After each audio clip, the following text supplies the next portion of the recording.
नीलाम हो गईनी, हाय प्यार में बदनाम हो गईनी। जिंदगी में किसी से प्यार मत करना, जिंदगी में किसी से प्यार मत करना, हो जाए तो इनकार मत करना।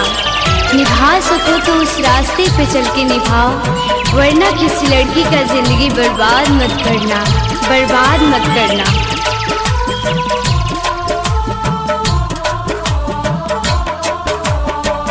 प्यार कइले बानी तुझसे भूल नहीं पाई हो, जब मेरा एहसास तब ले वादा निभाई हो।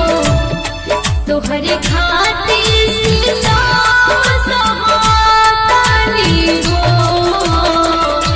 हम बेवफा नहीं बानी हो, हम बेवफा नहीं बानी। हमरो विधाता दूगो दिल बनैते, एगो से धोखा खोइती एगो से जियैते।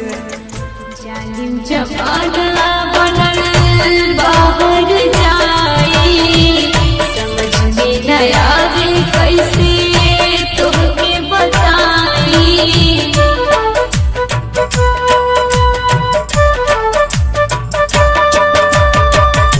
जालिम जमाना बनल बाहर जाई, समझ में न आवे कैसे तुहके बताई। तुहसे एक मुलाकात चाहतानी हो, हम बेवफा नहीं बानी हो, हम बेवफा नहीं बानी हो।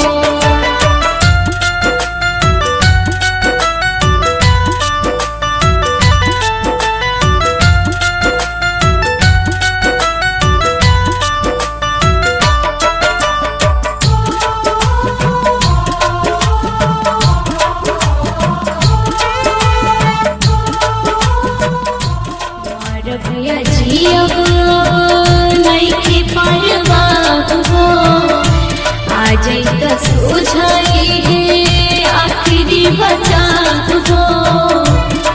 दुनो अखिया गिरावे लागल पानी हो,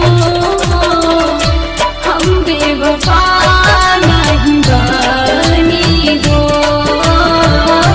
हम बेवफा नहीं बानी।